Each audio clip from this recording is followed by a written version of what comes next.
ఇక్కడొచ్చేసి ప్రకాశం district. మెయిన్‌గా వచ్చేసి కామెంట్‌లలో sir ప్రకాశం district గురించి ఎందుకు చేయట్లేదు? మిగతా అన్ని డిస్ట్రిక్ట్‌లు చేస్తున్నారు గదా! ప్రకాశం డిస్ట్రిక్ట్ గురించి చేయండి సార్ ప్లీజ్ అని.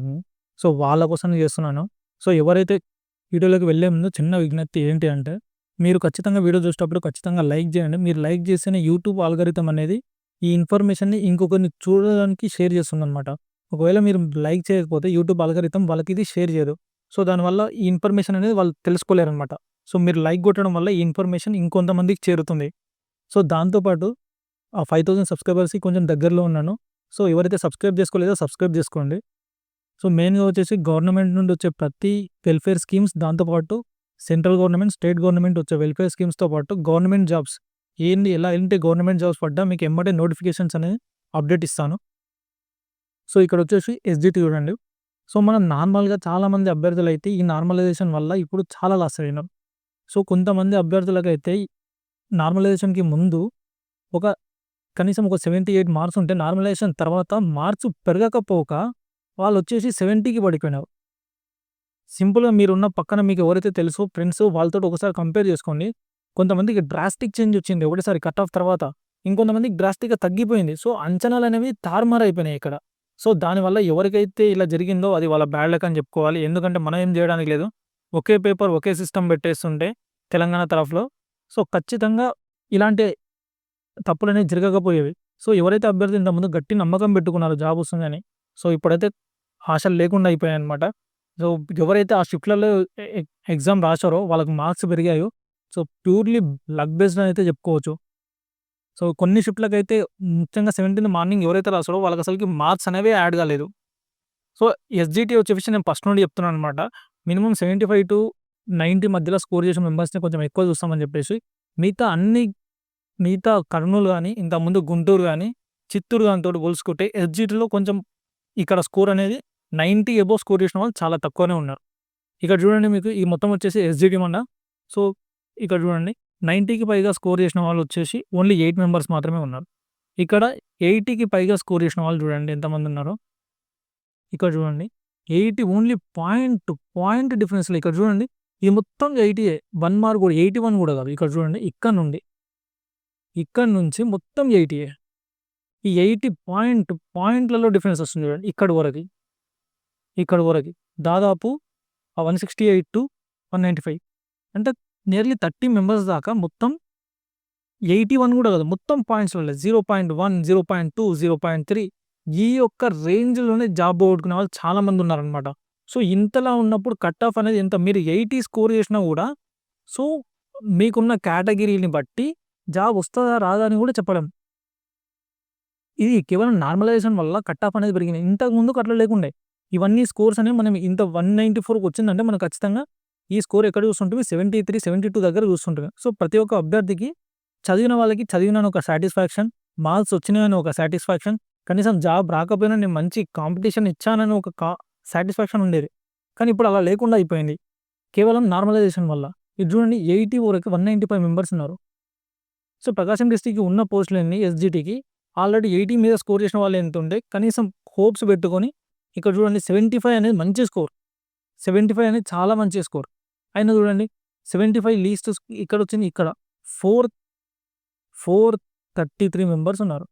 సో, ఉన్న ఎస్‌జిటి పోస్టుల్లో ప్రతి కేటగిరీ వైస్‌గా లోకల్ వైస్, నాన్ లోకల్ వైస్‌గా చూసుకుంటే ఇక్కడ వచ్చేసి ఇక్కడికి ఫిల్ అయిపోతున్నాయి. సో, ఎవరికైతే ఈ మీకున్న కేటగిరీని కౌంట్ చేసుకోండి ఫస్ట్. కేటగిరీలో ఒక బీసీ ఏలో 10 పోస్టులు ఉన్నాయనుకోండి. ఆ బీసీ ఏలో కేటగిరీ వైస్‌గా మీ 10థ్ పొజిషన్ ఏదో చూసుకోండి. 10థ్ పొజిషన్ చూసుకున్న తర్వాత మీకు ఎనకాల ముందడ మీ 10థ్ పొజిషన్ 10థే లాస్ట్ అనుకోండి.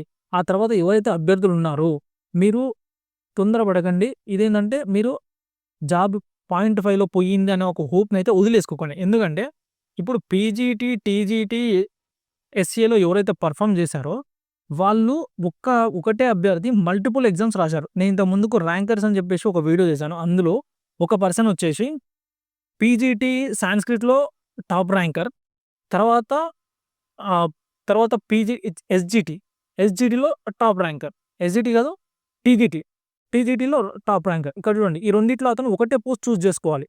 అతను 2 వేరు వేరు పోస్టులలో టాపర్‌గా వచ్చినా కూడా ఒకటే పోస్ట్ చూజ్ చేసుకోవాలి. అలాంటి టైంలో ఏందంటే ఆ కేటగిరీకి చెందిన వ్యక్తి ఒక పోస్ట్ చూసుకుంటే ఇక్కడ అదే కేటగిరీలో ఉన్న ఒకరి వ్యక్తి జాబ్ వచ్చే అవకాశం ఉంటుంది. సో, మీ ర్యాంక్ అనేది అలా తగ్గుతుంది. సపోజ్ మీరు 445లో ఉన్నారనుకోండి. మీరు ఎమ్మటే అతను ఎళ్ళిపోంగానే మీరు ఆ 10థ్ పొజిషన్‌కెళ్తారు. ఆ 10థ్ పొజిషన్ ర్యాంక్ ఏదై ఉండొచ్చు 235 ఉండొచ్చు. అట్లా. సో, ఖచ్చితంగా జాబ్ అనేది ఉంటుంది. మీరు ఒక ఆస్‌పాస్ అంటే నియర్‌కి దాని దగ్గర ఉన్నది ఒకసారి చెక్ జేసుకోండి ప్రతి ఒక్కరు. ఇక్కడ చూడండి 70కి అబోవ్ వచ్చేసి స్కోర్ వచ్చేసి 70 మీద చేసినోళ్ళు ఎంతమందున్నారు చూడండి. కేవలం 70కి మీద చేసినోళ్ళే 781 మెంబర్స్ ఉన్నారు. ఇంకా చూడండి 781 మెంబర్స్ ఈడ ఉన్నారు. ఇది కాకుండా 75 మీద చూసినోళ్ళు దాదాపు 500 ప్లస్ మెంబర్స్ ఉన్నారు. ఇక్కడ చూడండి 75కి మీద చేసిన వాళ్ళు. ఇలా ఉంటే కట్ ఆఫ్ అనేది ఎలా ఉంటుంది? 75 చేసినోళ్ళకి కూడా జాబ్ రాదు. మాక్సిమం ఒకవేళ అలా కేటగిరీ మామూలుగా కేటగిరీ పరంగా వస్తే కొంతమందికి వచ్చుండాలి. కానీ మాక్సిమం అయితే అందరికి రాదు కదా!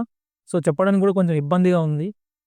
రాదు అని చెప్పడం కూడా. ఎందుకంటే ఎంతో కష్టపడి హోప్స్ పెట్టుకున్నామనమాట.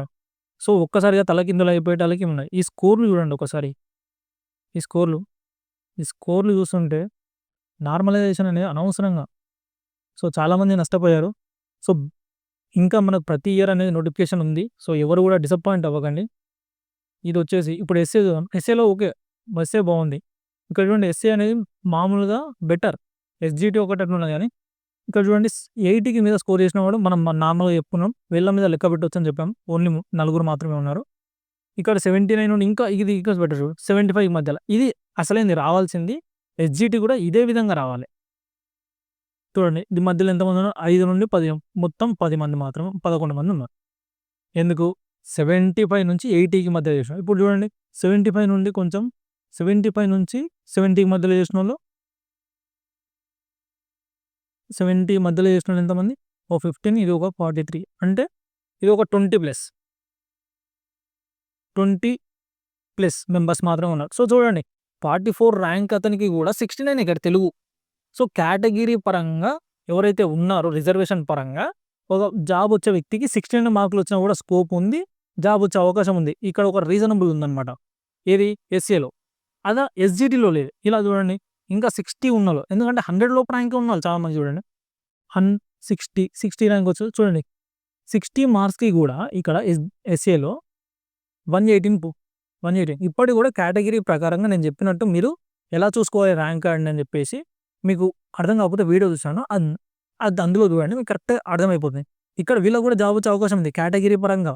ఇక్కడ చూడండి ఇది ఒక రీజనబుల్ చదివిన దానికి చదివానని ఒక సాటిస్ఫాక్షన్ ఉంటుంది స్టూడెంట్స్‌కి.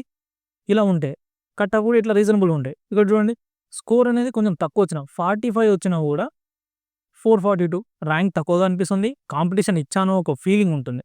సో, ఇదే అన్నమాట. ఈ విధంగా ఉండాలి. సో, ఎవరికైతే ఎస్ఏలో మాత్రం బెటర్ కొంచెం కట్ ఆఫ్ తగ్గింది. తెలుగు ఇది మెయిన్‌గా తెలుగు. మిగతా అన్ని సబ్జెక్టులు కూడా ఇలాగనే ఉన్నాయి. So, better. ఇది వచ్చేసి ప్రకాశం. ఎవరైతే సబ్స్క్రైబ్ చేసుకోలేదో సబ్స్క్రైబ్ చేసుకోండి.